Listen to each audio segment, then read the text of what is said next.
Saludos, bienvenidos a Euronews Hoy. El excampeón paraolímpico Óscar Pistorius ha salido de prisión en libertad condicional tras más de una década encarcelado por matar a su novia. El exatleta, de 37 años, no podrá salir sin permiso de las autoridades de la zona de Pretoria, en la que residirá. Mientras, en Europa, el frío extremo, los fuertes vientos, la nieve y la lluvia han causado cortes de electricidad e interrupciones en el transporte en el norte del continente. En España han vuelto las mascarillas ante el repunte de casos de COVID y gripe que está saturando la sanidad. La Comunidad Valenciana ha impuesto de nuevo su uso obligatorio en centros sanitarios. Comenzamos con los titulares del día. Blinken vuelve de nuevo a Oriente Medio cuando aumenta el riesgo de extensión de la guerra en Gaza al Líbano con la intervención de Hezbollah. Un muerto y 8 heridos en un ataque ruso contra la ciudad de Kropivnitsky, en la región central ucraniana de Kirovogrado. Estados Unidos asegura que Rusia ha lanzado misiles norcoreanos. El frío extremo y las nevadas han causado estragos en la región nórdica, mientras que en el norte y oeste de Europa persisten las intensas lluvias e inundaciones. Más de 100 muertos y 200 desaparecidos por el terremoto de Japón. Se mantiene la alerta por riesgo de nuevos temblores y tsunamis. Blinken vuelve de nuevo a Oriente Medio cuando aumenta el riesgo de extensión de la guerra al Líbano con Hezbollah. Es la cuarta visita del secretario de Estado de Estados Unidos, Antony Blinken, desde el estallido de la guerra en Gaza, en donde la situación no ha hecho más que empeorar para los palestinos. El gobierno de Joe Biden se debate entre las declaraciones formales que llaman a Israel a que respete las vidas de civiles y el envío ininterrumpido de municiones al ejército israelí. El Departamento de Estado de Estados Unidos asegura que Blinken intentará intensificar los esfuerzos para evitar una escalada bélica en Oriente Medio. El secretario cree que tenemos que tratar de avanzar en conseguir el acceso de ayuda humanitaria, y el secretario cree que necesitamos progresar en minimizar el daño a los civiles palestinos. Cree que tenemos que hacer progresos para seguir tratando de contener la escalada del conflicto, razón por la cual regresa a la región. La gira de Blinken lo llevará a Turquía, Grecia, Jordania, Qatar, Emiratos Árabes Unidos, Arabia Saudí, Israel, Cisjordania y Egipto. La visita de Blinken se produce después de que el grupo Estado Islámico se atribuyera la responsabilidad de los 2 atentados suicidas con bombas que dejaron 83 víctimas mortales en Irán. Mientras, el Consejo de Seguridad de Naciones Unidas subraya que los recientes ataques contra barcos mercantes en el Mar Rojo incrementan las tensiones regionales en Oriente Medio. El grupo de los hutíes de Yemen, respaldado por Irán, lanzó un dron contra la ruta marítima comercial del Mar Rojo que conduce al Canal de Suez a primera hora del jueves. En anteriores ataques proclamaron que se trataba de actos de solidaridad con Gaza. El comandante de la Marina estadounidense enviado a la región asegura que los ataques no han disminuido. Casi 3 meses después del 7 de octubre, rehenes liberados, supervivientes del festival Tribe of Nova y familias de los secuestrados visitaron el lugar en el sur de Israel, cerca de la Franja de Gaza. La cifra oficial de víctimas es de 364 civiles muertos por fuego de distinto origen y 40 secuestrados.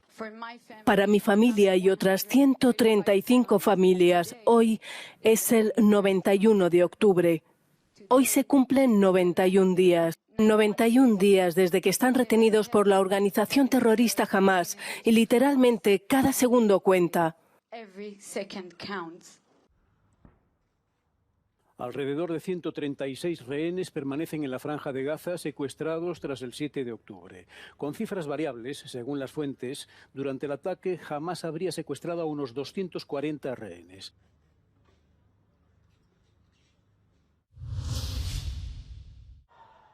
Cientos de personas salieron a las calles de Beirut para asistir al funeral de Saleh al-Aruri, número 2 de Hamás, asesinado el miércoles en la capital libanesa en un ataque con drones. Tanto Hamás como Hezbollah, formación libanesa radical chií, culparon inmediatamente a Israel, pero nadie ha reivindicado aún la autoría del ataque.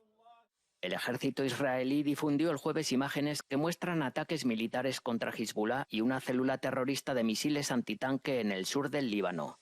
Además, ha señalado que este jueves se identificaron varios lanzamientos de proyectiles desde el Líbano hacia territorio israelí, mientras aumenta el temor a una escalada de tensión en la región. El ministro de Defensa de Israel, Yoav Gallant, asegura que las autoridades israelíes buscan en la Franja de Gaza una clara victoria sobre Hamás, que gobierna el territorio desde 2007. Los militares de Israel publicaron vídeos de lo que señalan que son ataques contra operativos y objetivos de Hamás en Gaza.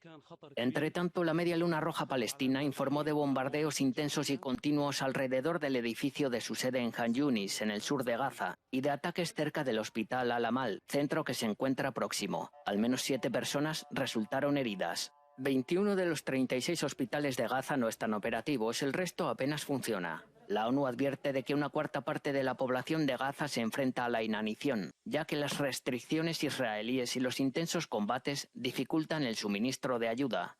El Ministerio de Sanidad de la Franja de Gaza indica que hay más de 22.300 muertos y alrededor de 57.000 heridos como consecuencia de los ataques de Israel.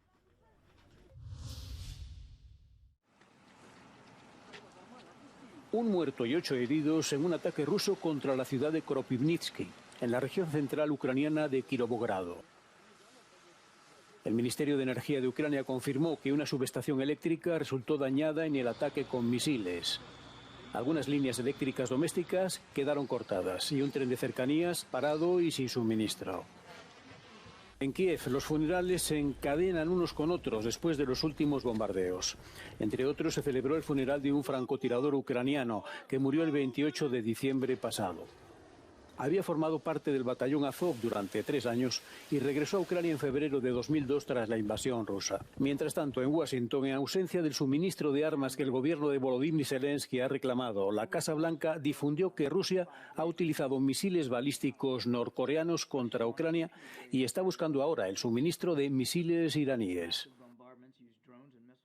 Nuestra información indica que la República Popular Democrática de Corea recientemente proporcionó a Rusia lanzadores de misiles balísticos y varios misiles balísticos. El 30 de diciembre de 2023, las fuerzas rusas lanzaron al menos uno de estos misiles balísticos norcoreanos hacia Ucrania.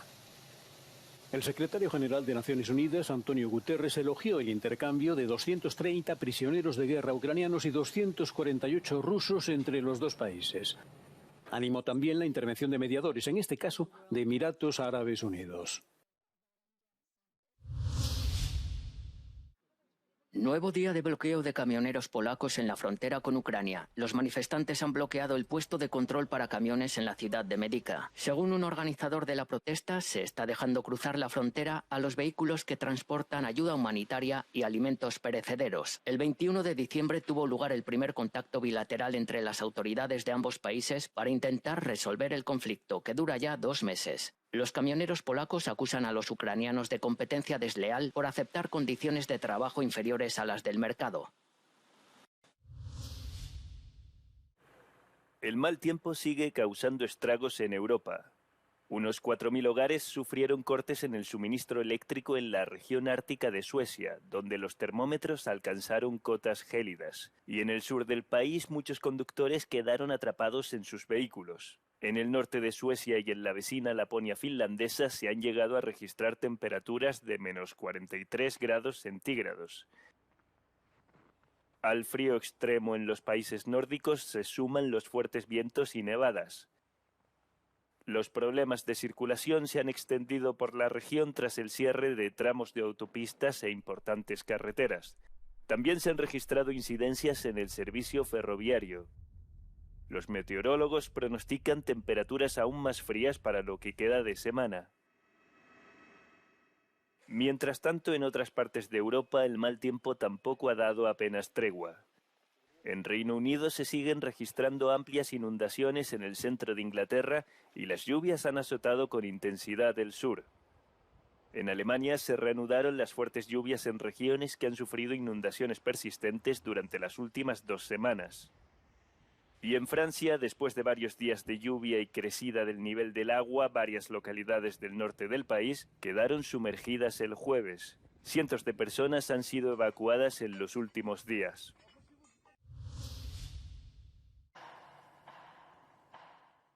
Líderes comunitarios y algunos jefes de Estado y de Gobierno de la Unión Europea se unieron al presidente francés Emmanuel Macron en una ceremonia de homenaje a Jacques Delors, ampliamente considerado como el arquitecto de la Europa moderna. Macron resaltó su carácter visionario y reconciliador. Jacques Delors nunca se cansó de explorar para reconciliar y buscar alternativas, para tender puentes, caminando siempre hacia ese horizonte inmutable que comprendía para él, por encima de todo, la dignidad humana.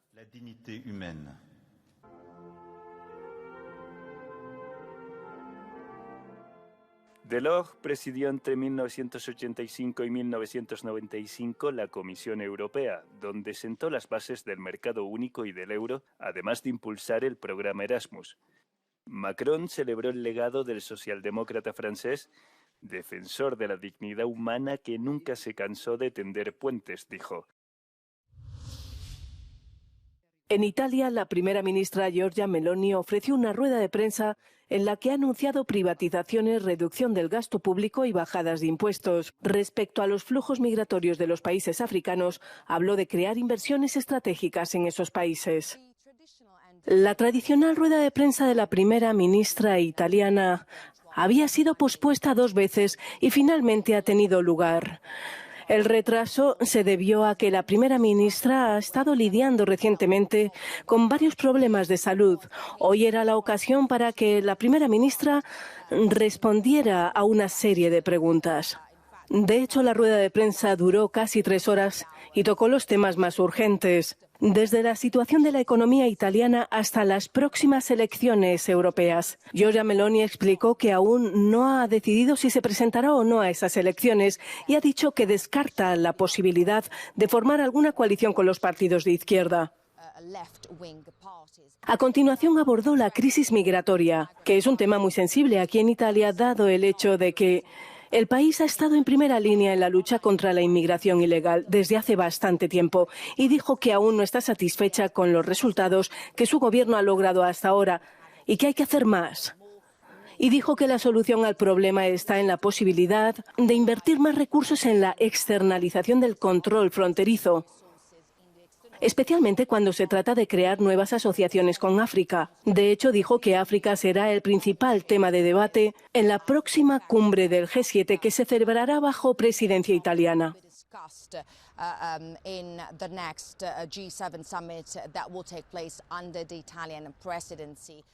También se refirió a la nueva reforma constitucional que su gobierno propuso recientemente y que se está debatiendo en el Parlamento. Dijo que la reforma no va a cambiar el papel del jefe de Estado, sino que hará que un futuro gobierno italiano dure más tiempo. Giorgio Orlandi for Euronews in Rome. Europa puede estar a punto de vivir un importante cambio político. Según este analista, las elecciones europeas de junio podrían ser un punto de inflexión para las fuerzas de extrema derecha en la Unión Europea. Tras varios años de crecimiento, muchos de estos partidos ya están lejos de los márgenes del espectro político, asumiendo funciones de gobierno en solitario o junto a partidos de la derecha tradicional. De cara a las elecciones europeas de junio, este analista de EuropeLex cree que la suma de los 2 grupos de extrema derecha podría erigirse como la segunda fuerza política en el Parlamento Europeo. Según nuestros datos, en diciembre de 2023 se ha producido el resultado más alto del grupo político Identidad y Democracia de Marine Le Pen y Matteo Salvini en 3 años, con un resultado del 12%, y también del grupo de conservadores y reformistas europeos de la primera ministra Meloni o del gobierno saliente de Ley y Justicia. Su apoyo ronda el 11%. Combinando los dos, sin tener en cuenta la posibilidad de que estos dos formen un grupo juntos, que es una de las cosas que la gente está discutiendo, sería un resultado del 23%, que sería similar al resultado del Partido Popular Europeo de centro-derecha.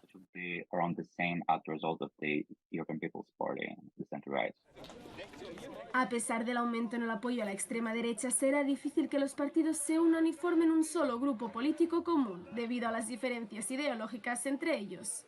Pero en cambio podría existir una cooperación en temas concretos, que podría provocar un cambio de tono en las decisiones a nivel europeo, así como un giro general hacia las políticas de derechas. Hay una diferencia sustancial en cómo esos partidos perciben asuntos como la integración europea o el acercamiento a Rusia tras su invasión de Ucrania. Asuntos como la migración especialmente son algunos de los principales factores que impulsan a la gente a seguir adelante con las políticas, por lo que incluso si no hay fusión entre ECR, ID y Fidesz, podría afectar a la coalición que podría formarse hasta las próximas elecciones, especialmente con movimientos como el de Manfred Weber del Partido Popular Europeo, que ha sido muy insistente en la cooperación con ECR.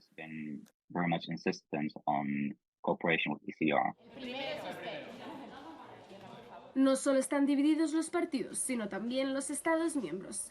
Como recuerda el analista, el voto para las elecciones europeas tiene un fuerte componente nacional, que a menudo difiere mucho entre los Estados miembros.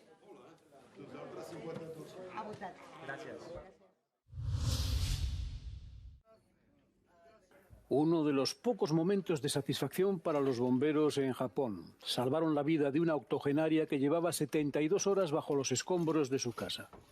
Pero las esperanzas de encontrar otro superviviente se desvanecen por minutos. El número de muertos se acerca al centenar, una cifra que los servicios de emergencia cuentan con que va a aumentar, dado que hay más de 200 desaparecidos. Las labores de rescate continúan en las ciudades de Guajima y Suzu, las dos más afectadas. El trabajo es delicado y lleno de riesgo, sobre todo porque aún persisten amenazas de nuevos temblores e incluso de tsunamis. Las autoridades planean enviar provisionalmente a quienes han perdido la casa a zonas más seguras. Estas imágenes muestran el devastador impacto del terremoto. El puerto en la costa occidental de Japón ha quedado ahora completamente transformado, ha remontado y está varios metros más por encima del nivel del mar que antes. El excampeón paralímpico sudafricano Oscar Pistorius sale de prisión en libertad condicional tras más de una década de condena por matar a su novia Ruth Steenkamp. El condenado de 37 años no podrá salir sin permiso de las autoridades de la zona de Pretoria en la que residirá. Pistorius disparó múltiples veces a su pareja a través de la puerta del baño de su casa el día de San Valentín de 2013. Fue declarado culpable de asesinato y condenado a 13 años y 5 meses de prisión. Su libertad condicional ha sido condenada por activistas de los derechos de las mujeres. Las empresas de Donald Trump recibieron al menos $7,8 millones de una veintena de gobiernos extranjeros cuando el magnate era presidente, según un informe divulgado por los demócratas de la Cámara de Representantes. La mayor parte de los pagos procedió de China. Según los demócratas, la investigación se vio interrumpida por los republicanos, por lo que solo consiguieron documentar una pequeña fracción de los pagos recibidos por las empresas de Trump. El informe sostiene que Trump violó una cláusula de la Constitución estadounidense. ¿Qué hacemos con los árboles de Navidad una vez que ya ha pasado la esperada época festiva y volvemos a nuestro día a día? Unos los dejan en los contenedores de basura, otros optan por el reciclaje. Y varias empresas de Berlín les buscaron un nuevo propósito que hace las delicias de los animales del zoo de la capital alemana. Elefantes, renos y otros herbívoros se dan un festín con los arbustos navideños. Suponemos que los arbolitos son muy sabrosos, porque en cuestión de minutos son devorados y completamente consumidos. Los árboles han sido donados por empresas que no lograron venderlos para Navidad. Cualquier persona podría apoyar esta iniciativa y hacer lo mismo con su arbusto, pero no es posible. El zoo no acepta árboles de particulares por temor a que contengan restos de adornos perjudiciales para los animales. Hasta aquí las noticias. Pueden mantenerse al día de todo lo que ocurre en el mundo a través de nuestras redes sociales y nuestra página web. No olviden suscribirse al canal de YouTube para no perderse ningún Euronews hoy. Ahora les dejamos con el vídeo No Comment, en el que podrán ver una tremenda colisión entre trenes en Indonesia. Que tengan un buen día de Reyes.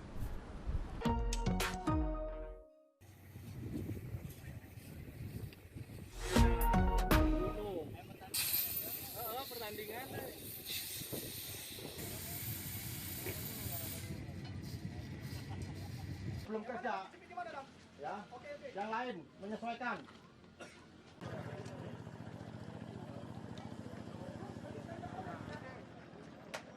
Kasih siapin cuttingnya, mana cuttingnya? Dek, ini aja. Kamu ke rumah sakit cari data korban. Teman-teman, minta tolong teman-teman di belakang saya ya, di belakang saya ya.